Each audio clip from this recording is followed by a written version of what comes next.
बुज़दिल आदमी है, डरपोक आदमी है, गिरफ्तारी से डरता है। पता नहीं किसी को पता है इस मुल्क में कि इलेक्शन कब होगा भी या नहीं होगा, ये मैं तो नहीं जानता। तो क्या इलेक्शन होगा? मेरे पास तो वो क्रिस्टल बॉल तो है नहीं कि मैं बताऊं होगा नहीं, लेकिन लॉ क्लियर है, हमारी कोशिश जारी है, बाकी हम अल्लाह पे छोड़ते हैं। We are trying our best to. अस्सलाम वालेकुम नाज़रीन, आप देख रहे हैं programme power politics with Adil Abbasi. Imran Khan की अदालतों में पेशी, मुमकिन गिरफ्तारी और इलेक्शन के हवाले से इबहाम बरकरार है, कोई रोड मैप नजर नहीं आ रहा। मुनीर नियाजी के बकौल हरकत तेज तर है और सफर आहिस्ता। इस दौरान आज एक और अहम पेशरफ्त हुई है। गुजरावाला की इंसदाद दहशतगर्दी अदालत ने वफाकी वजीर राना सनाउल्लाह के नाकाबिल जमानत वारंट गिरफ्तारी जारी कर दिए हैं। DPO गुजरात को हुक्म दिया है कि राना सनाउल्लाह को गिरफ्तार करके पेश किया जाए। इसी तरह के वारंट इस्लामाबाद ने की सेशन अदालत ने इमरान खान के लिए भी इशू कर रखे हैं। दूसरी तरफ साबिक चीफ जस्टिस साकिब निसार पर अभी तक इमरान खान की सहूलतकारी के इल्जामात लग रहे हैं। साबिक चीफ जस्टिस ने अगरचे इन इल्जामात की तरदीद की है, लेकिन यह एतराफ़ किया है कि माजी में उनसे कुछ गलतियां भी हुई हैं। क्या गलतियां हुई हैं, ये भी अहम है, देखना पड़ेगा।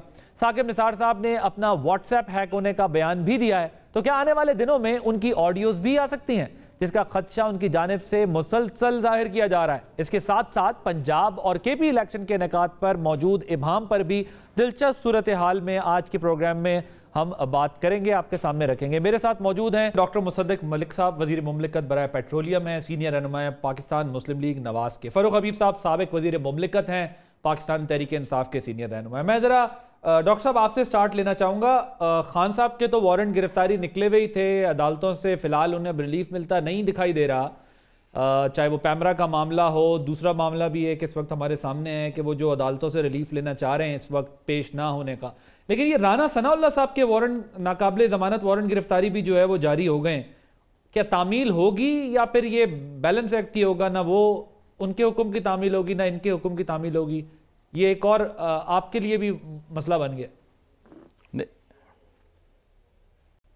जी मेरे ख्याल में ज़रूर तामील होगी जी, क्योंकि कोई भी शख्स कानून से मावरा नहीं होता। हमारा इस वक्त जो क्रिटिक भी है वो ये है कि खान साहब तो ख़ुद कभी रियासत मदीना की बात करते हैं, कभी कहते हैं कि जो ताकतवर के लिए कानून है वही कमज़ोर के लिए होना चाहिए, जो गरीब के लिए कानून है वही अमीर के लिए होना चाहिए। तो खान साहब लेकिन ये तमाम बातें अपने ऊपर लागू नहीं करते। तो अगर मैं आज ये कहूँ कि खान साहब के ऊपर तो ये लागू हो जानी चाहिए लेकिन मुझ पे नहीं होनी चाहिए, तो मेरे ख़्याल में ये तो मुनासिब बात नहीं होगी। इस वजह से खान साहब को, जो मुल्क के पहले वज़ीर आज़म रह चुके हैं और अपने आप को पोजीशन करते हैं एज अ स्टेट्समैन, उनको भी उसी तरह पासदारी आइन की करनी चाहिए जिस तरह बाकी लोगों को करनी चाहिए, मगर वो करते नहीं हैं। एक अजीब सी बात लगती है कि अगर आप उनके कॉल और फेल में देखें तो आपको बहुत से तज़ादात नज़र आते हैं। वो एक जागीरदार की तरह या किसी सरमायादार की तरह, या हमारे यहाँ जो पुराने निज़ाम होते थे जिसमें आप कहते हैं कि हाँ कानून तो है, आइन तो है, जिरगा भी है अगर किसी गांव का हो, और अगर किसी और के साथ ज़्यादती होगी तो हो सकता है जिरगा के जो मेंबर हैं या गांव के जो जागीरदार हैं वो एक फ़ैसला भी करवा दें। लेकिन अगर जागीरदार ने ये फ़ैसला किया कि वो कुछ करे तो उस पर आइन और कानून लागू नहीं होता। अगर किसी और के बच्चे बच्ची के साथ ज़्यादती होती तो हो सकता है पंचायत फ़ैसला करवा दे, लेकिन अगर जागीरदार या उसके बच्चों में से किसी ने ज्यादती की तो फिर ये कानून लागू नहीं होगा। आप ये कह रहे हैं कि वो खुद को कानून से बालातर समझ रहे हैं और वो पेश इसलिए नहीं होना चाह रहे कि उनका ख्याल है कि कानून जो है अब आपके ये तो आपने देखिए आपने अपने इब्तदाइया में ये बात की है कि उनके वारंट भी कैंसिल हो रहे हैं, कैंसिल पे कैंसिल हो रहे हैं, अदालतें वक्त देती हैं, तो ऐसे लगता है कि अदालतें उनके सामने दरख्वास्त लेकर जा रही हैं। वो नहीं लेकर जा रहे ज़मानत की दरख्वास्त, अदालतें कह रही हैं कि अच्छा आप ऐसा कीजिए कल आ जाइए, कल सुबह नहीं आ पाएंगे, अच्छा चलिए कल शाम तक आइए। लेकिन आज तो बड़े स्ट्रॉन्ग रिमार्क्स हाई कोर्ट से हमें सुनने को मिले हैं जिसमें जस्टिस आमिर फारूक साहब ने कहा है, उन्होंने कहा है कि दहशतगर्दी का खतरा लेकिन तो आपको क्या है, मगर फर्क क्या पड़ा? देखिए तो क्या मैं अदालत जो है बंद कर दूं? और भी रिमार्क्स सामने आए, इस तरह की चीजें जो है वो सामने आ रही हैं। इसका मतलब ये है कि वहां से भी अब उस तरह का देखिए ना, आप जजेस तो कह रहे हैं, जजेस तो कह रहे हैं और आप भी कह रहे हैं। मैं आता हूं जरा आपके पास इस पर अभी, क्योंकि मरियम साहब ने भी आज एक ट्वीट किया, लेकिन मैं जरा फारूक साहब से भी इनिशियल रिस्पांस फाइनल बात है कि खान साहब क्या जी जरूर जरूर। अच्छा जी, खान फारूक साहब साहब क्या कह रहे हैं ये पूछिए ना, खान साहब क्यों कह रहे हैं, और वो ये किस सारे लोग जो हैं जेलों में रहे हैं, खान साहब ने अपने हाथ से पकड़ के लोगों की बच्चियों को रात को 2 बजे जेलों में डाला है, तो खुद जेल में जाने से क्यों घबराते हैं, और लोगों के बच्चियों को क्यों कहते हैं कि मेरी हिफाजत के लिए आ जाओ। भाई आपके ऊपर भी कानून लागू होता है, आप अदालत में चले जाएं, अगर आप मुजरिम नहीं हैं, जिस तरह आप कहते थे कि चोरी नहीं की तो तलाशी दे दो, तो आप भी अदालत में जाएं, आपको क्यों नहीं रिलीफ मिलेगा, आप क्यों अदालत में नहीं जाते, आप क्यों समझते हैं कानून भी आप पे लागू नहीं, आइन भी आप पे अदालत नहीं लागू नहीं, पुलिस की भी आप तजलील कर सकते हैं, अदालत पे भी आप झगड़ा उठा सकते हैं, ये तो मुनासिब नहीं है। फारूक साहब वो कहते हैं आप अदालत क्यों नहीं पेश हो रहे, you think that you are above then law, आपकी मतलब वो लीडर की बात कर रहे हैं, और उनका ये ख्याल है कि जिस तरह सब पेश हुए हैं तो इमरान खान साहब अपने आप को सबमिट नहीं कर रहे अदालत के सामने, और वो अपने आप को कानून से बालातर समझ रहे हैं। तोशा खाना केस मामले में फ़र्द जुर्म आयद होनी है, उसके लिए ज़ाहिर है आप लोग कोशिश कर रहे हैं कि पेशियां ना हो, पेश ना होना पड़े, तो ये इम्प्रेशन तो अब क्रिएट हो रहा है ना कि जो केस ज़रा सा तगड़ा है, जिसके अंदर आपको लगता है कि फ़र्द जुर्म आयद हो जाएगी और केस आगे बढ़ेगा, उसमें आप लोग जो है वो वही कानूनी रास्ते इख्तियार कर रहे हैं जो माजी में दीगर जमातें करती थी। तो आप ऑब्जेक्शन करते थे कि देखे जी ये जमानतें करा के बचे में, वरना तो ये फैसला हो जाए इनके केसेस का। नहीं देखें आदिल, थोड़ी कंडीशंस मुख्तलिफ हैं, हालात मुख्तलिफ हैं। पहले तो मैं थोड़ा बात करना चाहता हूँ कि PMLN को जो है वो कम अज कम इस मामले के ऊपर जो है वो तनकीद नहीं करनी चाहिए। आपकी तनकीद बिल्कुल जायज़ होती, आपकी तनकीद बिल्कुल हक बजानिब होती जब आपके जो ताहयात कायद नवाज शरीफ जो हैं वो झूठे मेडिकल सर्टिफिकेट्स अदालतों में जो है वो पेश करते रहे हैं, और उनको सजा हुई है, सजा भी उनको करप्शन के ऊपर हुई है, उनकी कोई पेशी में से वो मफरूर नहीं है, उनके ऊपर केस साबित हुआ है, और 4 साल से वो लंदन में बैठे हैं, और वहां बैठ के उनकी तमाम चहलकदमियां भी जारी हैं, उनकी वहां रेस्टोरेंट्सों में खाने भी जारी हैं, उनके वहां पर शॉपिंग्स भी जारी हैं, उनकी वहां पर सियासी मसरूफियात भी जारी हैं, लेकिन वो पाकिस्तान आने को जो है वो तैयार नहीं है। तो लिहाजा जहां तक रह गई बात इमरान खान साहब के मामले के हवाले से, हमारी क्या प्ली है, हमारे ऊपर 76 मुकदमात जो हैं वो कायम कर दिए गए। इसका मतलब ये है कि इमरान खान के ऊपर कल को ये होगा कि इमरान खान के ऊपर सांस लेने के ऊपर भी मुकदमा दायर कर दिया जाएगा, इमरान खान के ऊपर 2 कदम चलने के ऊपर भी मुकदमा दायर कर दिया जाएगा।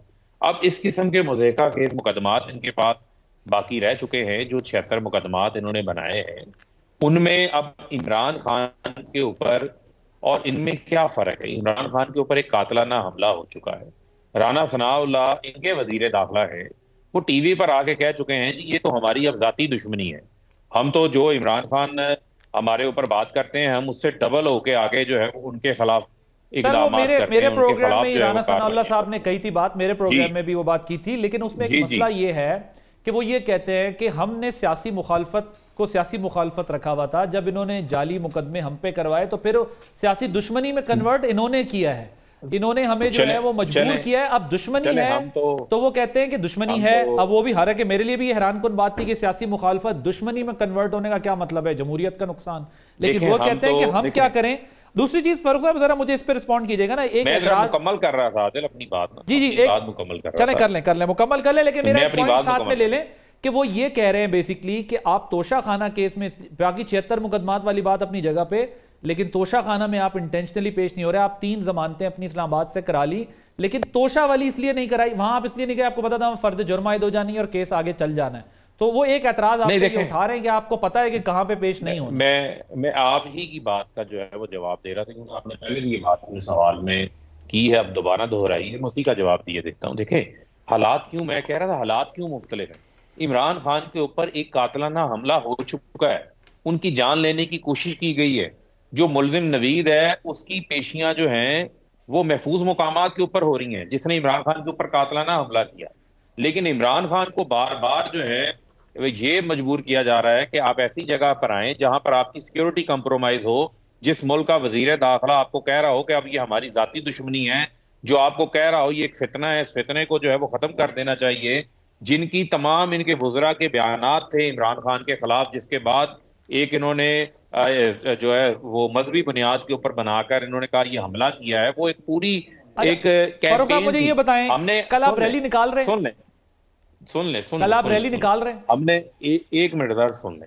हमने ये कहा कि जो F8 कचहरी है ये महफूज नहीं है, वहां पर आप भी उसके प्रेमिसेस को जानते हैं, छोटी छोटी वहां पर गलियां हैं जिनके अंदर अदालतें मौजूद हैं, उसके इर्द गिर्द हाई राइज बिल्डिंग्स हैं। इमरान खान ने मुल्क छोड़ के नहीं जाना, इनकी तरह हमने मुल्क से बाहर जाना ही नहीं है, हमारा जीना मरना पाकिस्तान में। इमरान खान हमेशा अदालतों में पेश होते हैं, आप उनकी वीडियो कॉन्फ्रेंस के ऊपर आपने हाजिरी यकीनी बनानी, आप बना ले। जहां तक रही बात तोशा खाना तगड़ा है, क्या तगड़ा है? 75 तोहफे नवाज शरीफ 2008 में लेके गए हैं, घर लेके गए हैं, BMW सब कुछ लेके गए हैं, सबकी तफसीलात ले आए। इमरान खान की तफसील पब्लिक की, इसका जवाब तो मैं डॉक्टर साहब से लेता हूं, लेकिन मुझे मैं इसका जवाब लेता हूं। देखें, तमाम केसेस का हम सामना करेंगे। हमें तगड़े से मुराद ये है कि जिस केस में लगता है ना कि मसला बड़ा हो सकता है, उस केस को जो है परसुना के लिए। मुझे जरा एक मिनट फरूख साहब ये तो बताएं, आप मुझे बताएं कि आप कल रैली निकाल रहे हैं। इमरान खान, मैं आप रैली का भी बताता हूं, इमरान खान मुल्क के वजीर आजम नहीं थे, वजीर आला नहीं थे, वजीर नहीं थे। 40 साल कमाई का हिसाब दिया था, 60 document supreme court of Pakistan में जमा कराए थे इमरान खान ने। बनी गाला की मनी ट्रेल दी थी, लंदन मालात से बेच के, जो लंदन का फ्लैट बेच के जो पैसा बैंकिंग चैनल से लेकर आए थे, उसका रिकॉर्ड दिया था। यहां तो आज तक जो है वो कतरी खत के अलावा रसीदें आई नहीं। ओके, ये सही पॉइंट टेकन, बट ये रेस्ट इज द हिस्ट्री ना। अब हम इस पर अभी मौजू मेरा ये है कि आप कल रैली निकाल रहे हैं ना, ये हिस्ट्री नहीं है, ये आपस में इंटरलिंक्ड है। सर मैं उसी तरह बात हूं। आप ये कहना चाह रहे हैं कि वो पेश होते रहे हैं, अभी सिक्योरिटी का मसला है जिसकी वजह से वो अभी पेश नहीं हो सकते, उन्होंने हर चीज अदालतों में पेश किया। देखिए, मखसूस हालात होते हैं, हम सब जानते हैं। खास थ्रेट हमें, सुन ले, राइट, मैं आप मेरा ख्याल है इस पर अभी आना नहीं चाह रहे रैली वाले मामले पे। मैं जरा देखिए, कल अगर आप रैली निकाल रहे हैं तो इसका मतलब ये है कि आप रैली निकाल सकते हैं, जलसे कर सकते हैं, लेकिन अदालत में आप पेश नहीं हो सकते। और वीडियो लिंक की जहां तक बात है तो कल हर जो है वो मुल्जिम ये कह देगा यार मुझे वीडियो लिंक पे ले लो आप, और मैं अपना वीडियो लिंक के जरिए दूंगा। आपको याद है कि हुसैन, मैं उस तरफ आता हूं, जरा मुझे थोड़ा सा, मैं जरा डॉक्टर साहब की तरफ भी जाना है। इमरान खान साहब की जान को खतरा है, अल्लाह ताला उनकी हिफाजत करे, हुकूमत को भी उनकी हिफाजत करनी चाहिए इस मामले में, मैं इससे इनकार नहीं कर रहा, मगर कानून के सामने सबको पेश होना चाहिए, चाहे वो कोई भी हो, चाहे वो बड़ा आदमी हो, चाहे वो छोटा आदमी हो। डॉक्टर साहब मुझे ये बताएं कि क्या इमरान खान साहब को आप जो लोग जो गिरफ्तार नहीं कर पा रहे हैं, हाथ पक्का नहीं डल पा रहा, अप्रूवल कहीं से नहीं मिल पा रहा, क्योंकि मरियम साहिबा तो आज भी कह रही हैं, उन्होंने कहा कि ये तराजू के पलड़े दोनों बराबर करने होंगे, और बाकायदा उन्होंने इसके ऊपर ट्वीट किया है। तो ये क्या मुतालबा है? आप कैसे तराजू के पलड़े बराबर के, या तो वो गिरफ्तार होंगे उन पे केस चलेगा तो बराबर होंगे, या मियां साहब आएंगे केसेस को फेस करेंगे तो बराबर होंगे? ये बराबरी किस तरह होगी? देखें, मैं ये समझता हूँ कि खान साहब को गिरफ्तार जो किया जा रहा है वो उनके केसेस की वजह से किया जा रहा है, और अगर वो कानूनी तरीक़ाकार फॉलो करें तो उनकी गिरफ्तारी के इम्कानात कम हो जाएंगे। लेकिन क्योंकि जैसे आपने ज़िक्र किया उनके ऊपर जो केसेस हैं, अभी वो आपने एक लफ्ज़ इस्तेमाल हुआ मज़हक़ा ख़ेज़, वो मज़हक़ा ख़ेज़ नहीं है, वो क्रिमिनल है। जब आपने मलिक रियाज साहब को से 450 कनाल ज़मीन ले ली और आपने $250 मिलियन बैठ के काबीना के एक फ़ैसले के ज़रिए वो पैसे जो मुल्क में आने थे, वो पैसे जो रियासत पाकिस्तान के पैसे थे, वो पैसे जिनसे यतीम खाने बनने थे, या स्कूल बनना था, या कॉलेज बनने थे, या हस्पताल बनने थे, या इंफ्रास्ट्रक्चर बनना था, इस वजह से कि आपने उनसे 450 कनाल ज़मीन ली, आपने वो पैसे यहाँ से अपने एडवाइज़र को कहा कि बरतानिया जाके एक ट्राईपार्टेट एग्रीमेंट के ऊपर साइन करे, मिर्ज़ा शहजाद अकबर साहब की बात कर रहा हूँ, और वो वहाँ पे जाके उसने एक एग्रीमेंट साइन किया, एक कागज़ पे साइन किया, जिसके ज़रिए, जिसको इस्तेमाल करते हुए वो पैसे जो हुकूमत के थे वो दे दिए गए मलिक रियाज साहब को। ये क्रिमिनल एक्टिविटी है।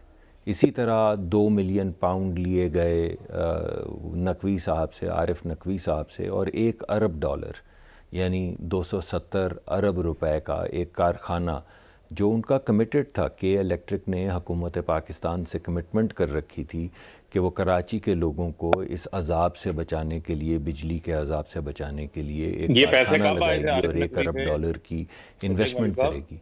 और आपने, मेरी बात सुन लीजिए, चले पहले लिए थे मगर बाद में फ़ायदा दे दिया। कहाँ की बात सवाल तो ये पैदा होता है कि आप $1 अरब का, सुन तो लेना मेरी चलिए ना जोड़ें, मैं एक घड़ी भर को आपकी बात मान ले तो मत जोड़ें।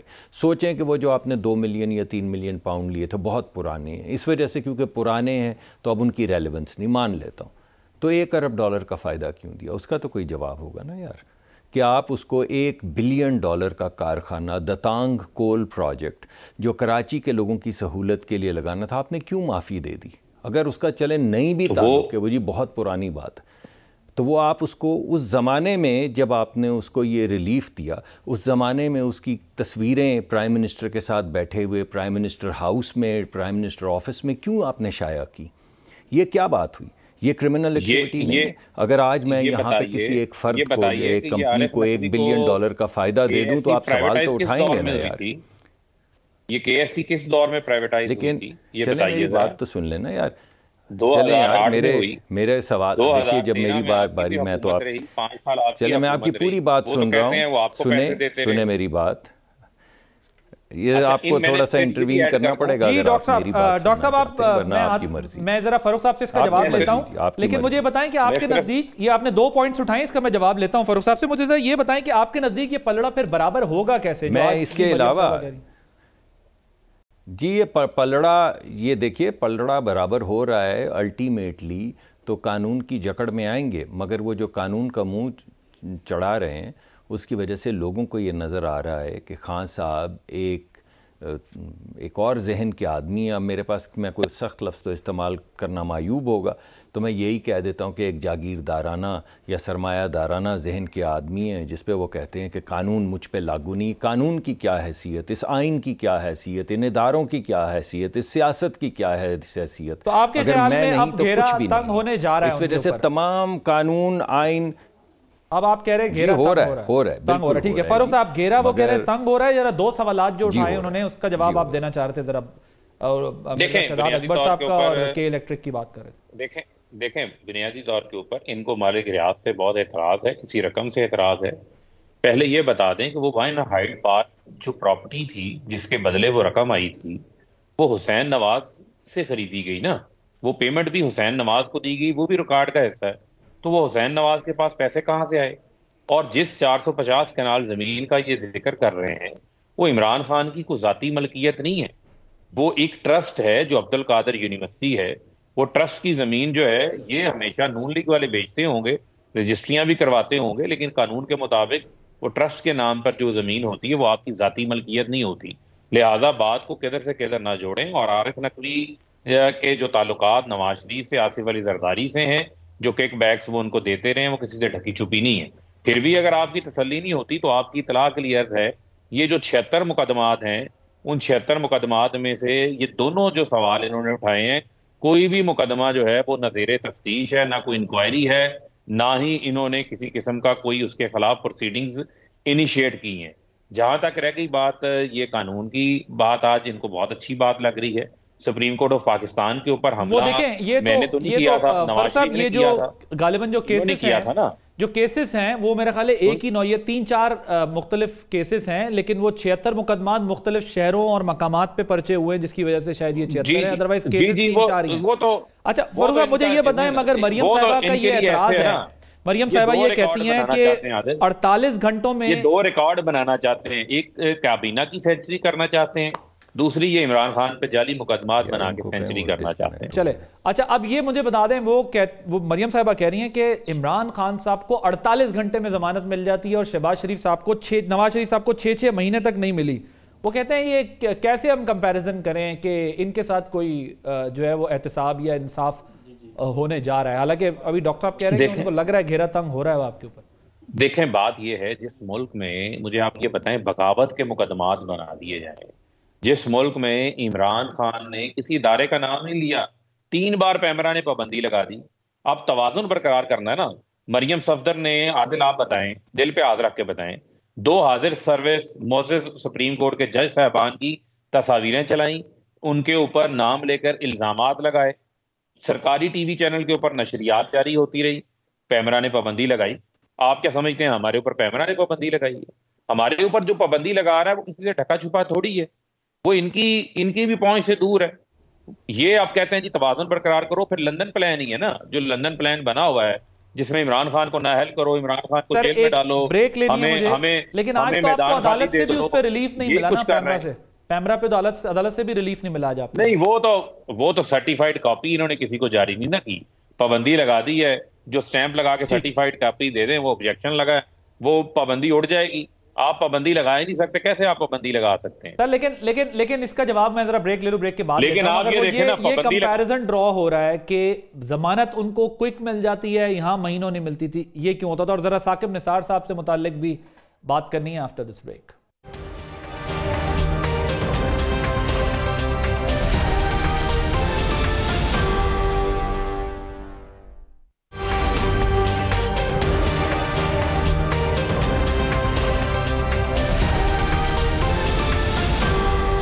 Welcome back. फरूख साहब जरा ब्रीफ कमेंट कीजिएगा, बिकॉज फिर मैंने डॉक्टर साहब की तरफ भी जाना है। साकिब निसार साहब से इमरान खान साहब ने राब्ता किया है, और अगर किया है तो ये किस नौयत का राब्ता था? क्योंकि बड़ा संजीदा इल्जाम हुकूमत लगा रही है कि साकिब निसार साहब जो हैं वो अभी भी इमरान खान साहब के लिए हाजिर सर्विस जजेस को अप्रोच कर रहे हैं या उनकी मावनत कर रहे हैं उसके अंदर इमरान खान साहब के लिए।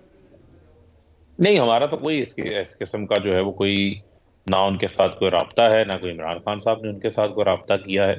मुझे नहीं पता ये किस तनाजुर के अंदर जो है ये बात हो रही है। साकिब निसार साहब खुद सहाफियों से बात करके कह रहे हैं कि मेरा इमरान खान साहब से राब्ता हुआ था, उन्होंने मुझे मैसेज किया है। देखें, मुझे मेरे इल्म में नहीं है कोई ऐसा खान साहब का उनके साथ। अब तो वो रिटायर्ड जज हैं, और बतौर रिटायर्ड जज के आपका किसी से कोई राब्ता जो है वो उसके ऊपर किसी किस्म का कोई सवाल नहीं उठना चाहिए। और ये तो ज़ुमानी बात है कि अगर आप उसे कहें कि जनाब मेरे से राब्ता किया गया है तो मुझे किसी को आप मैनेज करके दें, तो उसके कोई सबूत, कोई शवाहिद मौजूद हैं? कोई ऐसी चीज़ मौजूद नहीं है। तो लिहाजा मैं नहीं समझता कि हमारी कोई ऐसी इंटेंशन है। हाँ, माजी में इनके ज़रूर राब्ते निकलते रहे हैं, जस्टिस रिटायर्ड कयूम मरहूम के साथ, जस्टिस जो साबका सदर हैं तारड़, जस्टिस रिटायर्ड मरहूम तारड़ रफीक तारड़ साहब जो थे, वो इनके लिए ज़रूर मैनेजमेंट करते रहे हैं, किसी से ढकी छुपी नहीं है। इनको तो तय खानों में जमानतें मिल जाती रही। उनका व्हाट्सएप जो है वो कह रहे हैं उनका व्हाट्सएप हैक हो गया है, और वो अंदेशा है इस बात का कि कोई ऐसी ऑडियोज जो है वो उनका मसला है, उनका व्हाट्सएप हैक हुआ है। यानी यहाँ पे तो आजकल आपको पता है बहुत कुछ हैक होता जा रहा है। वो कह रहे हैं रिटायर्ड जज हैं, रिटायर्ड जज के साथ राब्ता रखने में क्या बुराई है? अगर है तो वो कह रहे हैं मुझे तो नहीं पता, लेकिन अगर किया भी है तो रिटायर्ड जज के साथ राब्ता रखने में तो कोई बुराई नहीं है। और साथ ही वो ये भी कह रहे हैं कि माजी में आप लोग जजेस के साथ जो है वो रवाबित और मरासिम रख के ये मसला हल करते रहे, वरना वो कह रहे हैं हमारा तो ऐसा कोई इसमें कोई ऑथेंटिसिटी नहीं है। गवर्नमेंट बेजा इल्ज़ाम लगा रही है हमारे ऊपर कि हमारा कोई उनके साथ ताल्लुक है, इस तरह की चीज़। देखिए, पहली बात तो ये है कि मुझे इससे क्या होगा मामला कि अगर ये किसी रिटायर्ड जज से बात करना चाहते हैं। ये सवाल तो आपको रिटायर्ड जज से पूछना चाहिए जो ये कह रहे हैं कि इमरान खान मुझसे मदद मांग रहा है, और जो मदद मांग रहा है वो नाजायज़ है, यानी कह रहा है कि अदालती अमल में इन्फ्लुएंस करें। तो ये सवाल आप मुझसे कैसे पूछेंगे? मैं इसका क्या जवाब? सहूलतकारी का इल्ज़ाम तो लगाया ना आपने कि उनके सहूलतकार अभी भी जो है वो मौजूद हैं, और रिटायरमेंट के बाद भी सहूलतकारी जिनके लिए जारी है। जी, तो अभी मरियम साहब ने तो नाम लेके भी कहा है सहूलत। जी आप सही, जी आप जी। तो जो सहूलतकार हैं वो खुद ही तो कह रहे हैं कि हाँ हमें कांटेक्ट कर रहे हैं। अभी आपने जो इब्तदाइये में बताया, मुझे तो इसकी तफसीलात भी मालूम नहीं थी। वो तो आपने यही कहा कि वो चीफ़ जस्टिस साहब अपने मुंह से कह रहे हैं कि मुझे कांटेक्ट किया। यानी जिसको सहूलतकार कहा जा रहा है वो सहूलतकार कह रहा है कि हाँ ये बात ठीक है, मुझे कहा गया है, मैंने किया नहीं है लेकिन मुझे कहा गया, मुझे इन्फ्लुएंस कर रहे हैं। और लॉजिक यहाँ पे आपके प्रोग्राम में ये दिया जा रहा है कि अगर हमने किया तो क्या हुआ, आप भी करते थे। कमाल है। तो ये रियासत मदीना क्या हुई भाई? वो जो अमीर और गरीब का एक मुल्क होना था वो क्या हुआ? तो आप लोगों से जो गुफ्तगू फरमाते रहे वो क्या गुफ्तगू थी? आपसे जो चीज़ पूछते हैं आप कहते हैं वो नवाज़ शरीफ साहब भी बाहर हैं। नवाज़ शरीफ साहब को तो आपने ख़ुद भेजा, आपके लोगों ने सर्टिफिकेट दिए, वो जाली सर्टिफिकेट आपकी वज़ीर ने दिए, तो उसके ऊपर क्यों आपने मुकदमा दायर नहीं किया? इस वक्त आपकी वो जेल में थे, तो जेल के जो वज़ीर हैं, इंटीरियर के जो वज़ीर थे, वहाँ पे होम डिपार्टमेंट के जो वज़ीर थे, तमाम सेक्रेटरीज़ थे, जो वहाँ पे सेहत की वज़ीर थीं, जो अब भी आपकी मुआवनत करती हैं और बड़ी भली खातून हैं डॉक्टर साहिबा, तो आपने उनको कैद में क्यों नहीं डाला भाई? आप ये किस तरह की बातें कर रहे हैं कि एक जेल में बैठे कैदी को जेल डिक्लेयर करके हस्पताल में सर्टिफिकेट्स दे के आपने भेजा, लेकिन चलें भले भेज दिया। जो आप गाली गलोच करते हैं फिर वो सारी गाली गलोच अब आप पे भी डलती है, अगर आपका ये मुआजना है तो डॉक्टर साहब। और जितनी आप गाली गलोच करते थे वो तमाम गाली गलोच अब आप पे भी लगती है, क्योंकि आप कह रहे हैं कि चलें हमने अगर किसी को फ़ोन कर लिया तो उसमें क्या भला हुआ। और वो जो आप तकरीरों में आके कह रहे हैं हाथ जोड़ के अब कह रहे हैं कि मुझसे बात तो कर लें, मैं तो हर एक से बात करने के लिए तैयार हूँ। वो एक तरफ खान साहब खुद कह रहे हैं कि मैं चाहता हूँ कि चीफ़ से या किसी से मेरी बात हो जाए, ऊपर से वो मेरे दोस्त फवाद चौधरी साहब कह रहे हैं कि ऐसी तो कोई चीज़ नहीं हुई, किसी ने कुछ नहीं कहा। सदर कुछ कह रहा है, फवाद चौधरी साहब कुछ कह रहे हैं, खान साहब जलसों में आके कह रहे हैं मुझसे बात कर लें। तो ये क्या बात हुई? आप लोग क्या कर रहे हैं? डॉक्टर साहब, ये एक तो किसी को कुछ समझ नहीं आ रहा एक डेवलपमेंट ये भी हुई ना कि इलेक्शन कमीशन, तौहीन इलेक्शन कमीशन पर भी जो है वो इमरान खान साहब के वारंट गिरफ्तारी जारी हुए।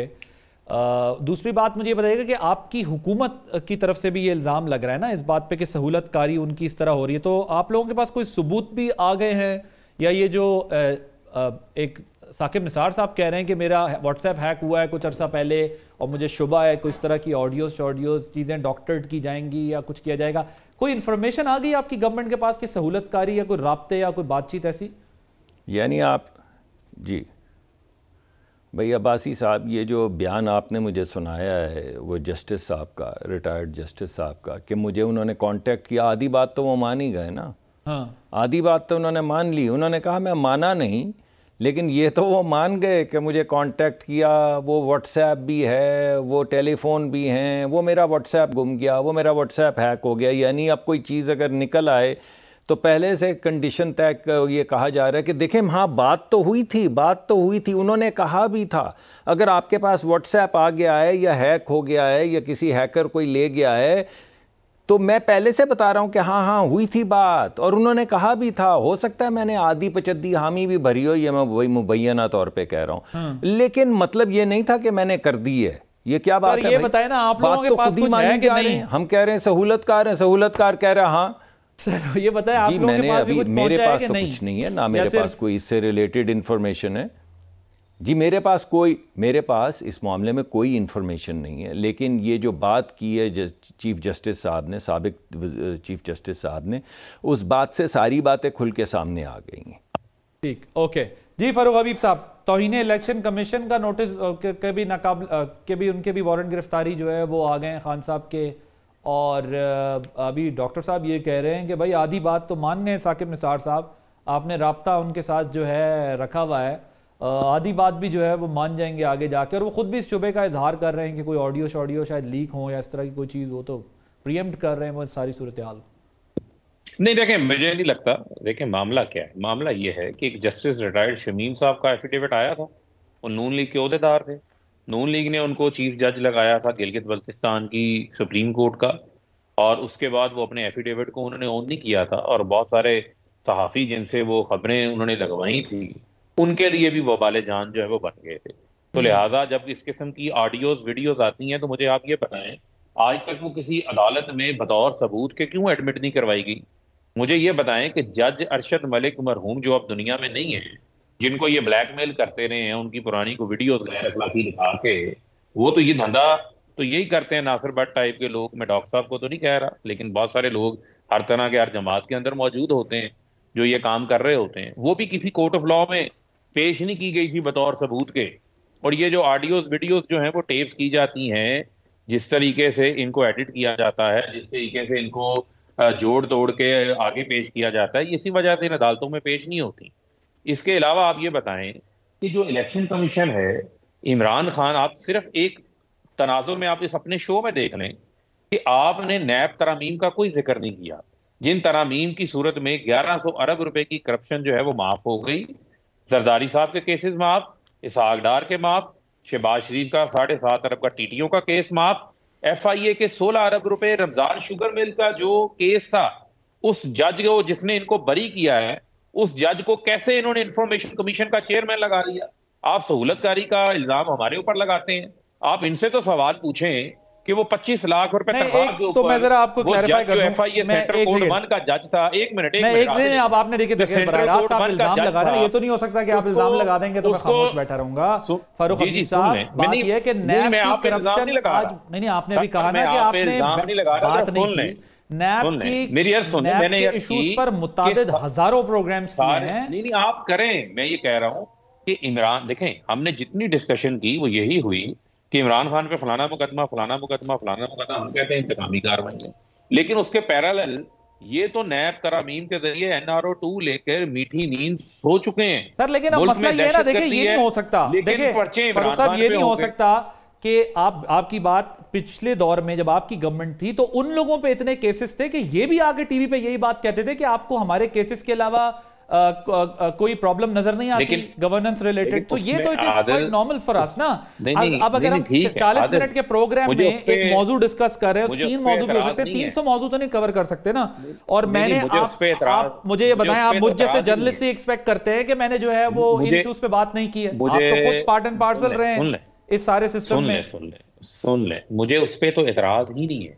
मैं सिर्फ आपको ये अर्ज कर रहा हूं कि जो चीजें चल रही हैं वो तमाम चीजें ध्यान और तवज्जो हटाने के लिए है।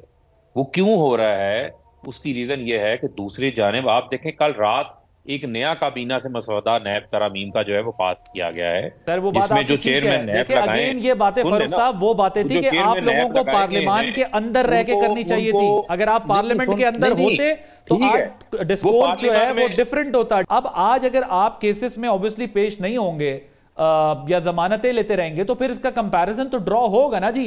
कि आप कल उन्हें ये कहते थे कि ये टेक्निकल बुनियादों पे अपने केसेस से बच रहे हैं, आज आप भी टेक्निकल केसेस का सहारा ले रहे हैं। मामला ये है, लोग भी तो देख रहे हैं ना।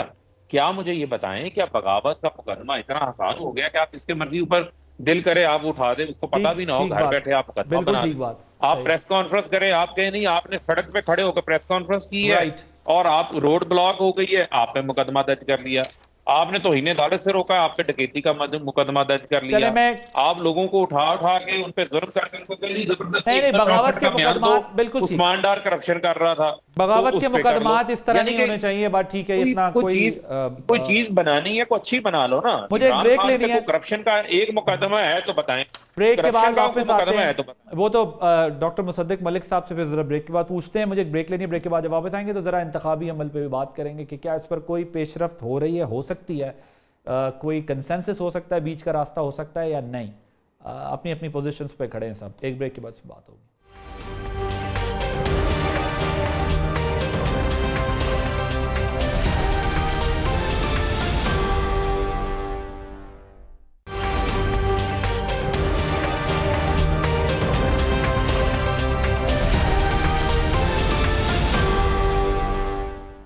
वेलकम बैक जी। डॉक्टर साहब वो कह रहे हैं कि जाहिर है एक तरफ ये हमें हमारे से पे केसेस इसलिए बनाएं कि तवज्जो हटा दें। असल में तो जो नैब अमेंडमेंट्स और नैब के जरिए ये अपने केसेस माफ करा रहे हैं वो मसला है। हमारे केसेस तो कमजोर से हैं, कोई करप्शन का केस नहीं है।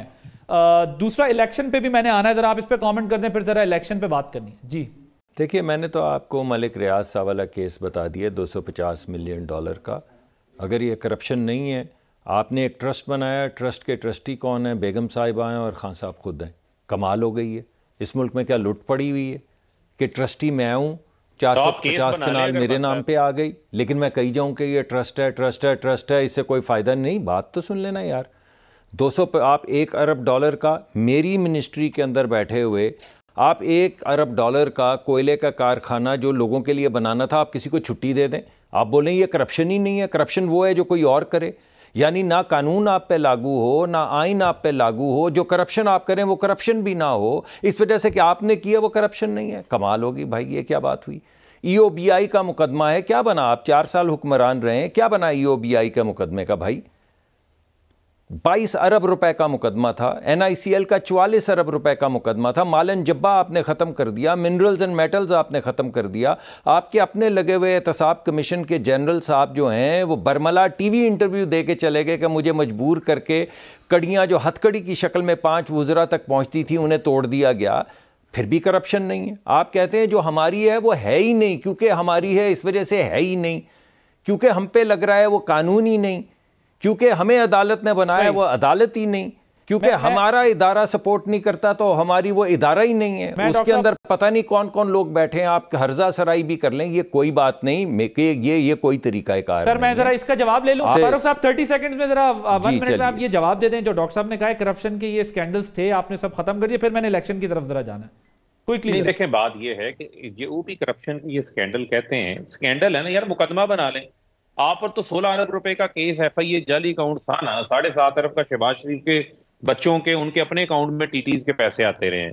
ये लंदन में हालात आपके ही है ना, आज तक रसीदें आप नहीं दे सके, हमने कौन सा आपके ऊपर को मुकदमा बना दिया? इमरान खान के ऊपर अगर आपको एक तोशा खाना ही मिला है, वो भी जो उसने पैसे दे के लिए हैं, तो आप अपने तोशा खाना के रिकॉर्ड आज तक छुपा के बैठे हुए हैं।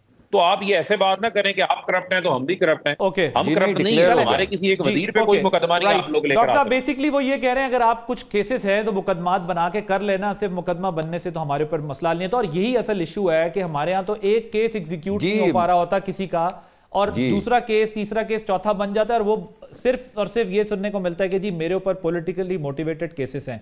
वो भी आपको ओपन चैलेंज कर रहे हैं कि जी आप बना के हमें फारिग कर दें अगर केसेस में। एक ही है। दूसरा डॉक्टर साहब आप बात कर लें इलेक्शन का, जरा बताइएगा कि इलेक्शन पे कोई मिड वे निकल सकता है या नहीं? अक्टूबर से पहले कोई चांस नहीं? मिड वे नहीं जी, मैं समझता हूँ इलेक्शन बिल्कुल वक्त से होने चाहिए। मैंने हर प्रोग्राम में यही कहा है, और ये जो हमारी इलेक्शन कमीशन है उसको तमाम इदारों से मिल के तरीक़ाकार तय करना चाहिए और फाइनलाइज करना चाहिए। जब भी इलेक्शन कमीशन इलेक्शन करवाएगा, बिल्कुल भरपूर अंदाज में हमारी पार्टी तैयार है इलेक्शन लड़ने के लिए। लेकिन आपने जो शुरू में प्रोग्राम सारा किया है, वो किया ही इस वजह से है कि खान साहब अपने मुकदमात का सामना नहीं कर रहे। इस वजह से ये बात कहना कि मुकदमात नहीं हैं, कर दें मुकदमात, कभी कहते हैं 74 हो गए हैं, क्यों कर रहे हैं, कभी कहते हैं कि कर दें मुकदमात, तो कर तो रहे हैं, आप सामना तो करें। आप आए ना, आप लोगों के बच्चे बच्चियों को कहते हैं जेल चले जाओ, तो खुद भी थोड़ा चले जाएं, बहादुरी दिखाएं। ये क्या बात हुई? बगावत और कितनी अजीब बात है। आप उठ के आप देखें, ये जो मुकदमात मैंने आपको बताए हैं, ये सारे मुकदमात ज़ेर तफ्तीश हैं। देखिए एक मिनट, मेरी बात सुन लीजिए, बुरा ना मनाइए। आपको आदत ये है कि लोगों की गाड़ी खोलो, हेरोइन रखो और रात को पकड़ो, और फिर मौत की काल कोठरी में रखो। नहीं, ये एक मिनट ठहर जाइए, फिर देखिए। नहीं, फरूख हबीब आपको नहीं कह रहा हूँ, आपको पता है कि मैं आपको ये बात नहीं कह रहा हूँ और कभी भी नहीं कहूँगा, क्योंकि आप करते नहीं है ऐसी बात। लेकिन जिसने भी हाथ उठा के कहा अरशे मौला की तरफ देख के कि अल्लाह को जान देनी है और गाड़ी में हेरोइन रखी जिसकी सज़ा मौत है, तो ये तो कोई तरीका कार नहीं ना कि हम भी क्या वो तरीका कार करें कि रात को लोगों को उठा लिया करें हेरोइन डाल के। भाई ठीक है, वक्त से आजकल तो वैसे उठा रहे हैं लोगों, आप अदालत से रिलीफ भी लेते हैं, आप अदालत पेश भी नहीं होते, आप अदालतों में जाके कहते हैं कल परसों, वो वकालतनामे तक तो आप दे नहीं रहे हैं। तो अब आपका इसका क्या इलाज किया जाए? वक्त के साथ आपको आइन कानून का सामना करना पड़ेगा, सबको करना पड़ेगा, आपको भी करना। मैं जरा 30 सेकंड्स में डॉक्टर साहब आपसे वो आपको सुनवाता हूं। मैंने कल 3 पार्टीज यानी पीपल्स पार्टी, PMLN और PTI तीनों से मौक़िफ़ अपने प्रोग्राम में लिया। फवाद चौधरी साहब, कायरा साहब और जावेद लतीफ़ साहब, तो तीनों ने कहा कि हो सकती है बात, लेकिन आप अभी कह रहे हैं कि अक्टूबर से पहले मुमकिन नहीं है, और अगर इलेक्शन कमीशन ने अनाउंस कर दिया फिर तो हो ही जाएगा। लेकिन वो कैसे करेगा जब तक उसे सपोर्ट नहीं मिलेगी? जरा सुनवाइएगा। अगर ऐसा हो सकता है सारे स्टेक होल्डर्स मिलके कोई एक मुत्तफिका डेट पे आ जाएं, तो कोई मिडल पाथ अगर तलाश किया जा सके। ये ना अक्टूबर की डेट हो, ना ये अप्रैल मई की डेट हो, ये कोई जुलाई अगस्त की डेट हो बीच में, आप ये कह रहे हैं कोई ऐसे अगर हो सके, ये मेरी जाती राय है। अगर वो बात करना चाहते हैं तो बात हो सकती है, क्यों नहीं बात हो सकती कि हम कोई महीना डेढ़ पहले आ जाएं, हो सकते हैं, क्यों नहीं हो सकते? मुमकिन है। इसके लिए कॉन्स्टिट्यूशनल अमेंडमेंट चाहिए ना, कॉन्स्टिट्यूशनल अमेंडमेंट करनी पड़ेगी, क्योंकि मौजूदा आइन के तहत तो ये मुमकिन नहीं है। इलेक्टोरल फ्रेमवर्क के ऊपर बातचीत करने के लिए हम तैयार हैं। जी डॉक्टर साहब, कोई चांस है? क्योंकि यहां से तो हमें कल इंप्रेशन ये मिला कि कुछ पेशरफ्त हो रही है कि चलो थोड़ा हम पीछे हो जाएं, थोड़ा ये आगे आ जाएं, इस तरह का कुछ रास्ता बन जाए। मैं ये कह रहा हूँ, मैंने पूरे प्रोग्राम में यही कहा है कि आइन के मुताबिक वक्त से इलेक्शन होने चाहिए, और आइन इजाज़त देता है कि वज़ीर आज़म किसी भी वक्त से पहले भी इलेक्शन कर सकते हैं और मुकर्ररा वक्त पे भी कर सकते हैं। इस वजह से वो तमाम प्रोविज़न सामने हैं, कोई चीज़ मावराए आइन नहीं होनी चाहिए। आइन के मुताबिक, कानून के मुताबिक जो कुछ लिखा पड़ा है उसमें बात करना चाहें आके बात करें, मगर बात किस बात पे करें? बात उस बात पे करें जिसका ताल्लुक इलेक्शन से है। ठीक है, बात इस बात से ना करें कि मैं पेश नहीं हूँगा या मेरे मुकदमात ना आगे बढ़ाए जाएं वगैरह वगैरह, इस पे बात नहीं हो। राइट, थैंक यू डॉक्टर साहब। जी फरूख हबीब साहब वो कह रहे हैं हो सकता है प्राइम मिनिस्टर चाहें तो अर्ली इलेक्शन भी कॉल कर सकते हैं, लेकिन बात सिर्फ इलेक्शन पे होगी, और इलेक्शन पे आप लोग भी चाहते हैं कि बात हो, तो कोई रास्ता ढूंढने ताकि देखें हम भी यही चाहते हैं कि इंतखाबात के ऊपर, इलेक्टोरल फ्रेमवर्क के ऊपर जो है वो बात होनी चाहिए। हम भी ये चाहते हैं कि ये अपने मुकदमात के हवाले से, NRO 2 के हवाले से जो उन्होंने ले लिया है, उसकी वैलिडेशन हमसे ना करवाएं, वो हम नहीं करेंगे, वो हमारे लिए भी नो गो एरिया है। लेकिन मामला ये है कि एक तरफ फजल रहमान प्रेस कॉन्फ्रेंस करते हैं, एक तरफ आसिफ अली जरदारी करते हैं, एक तरफ राना सना करते हैं।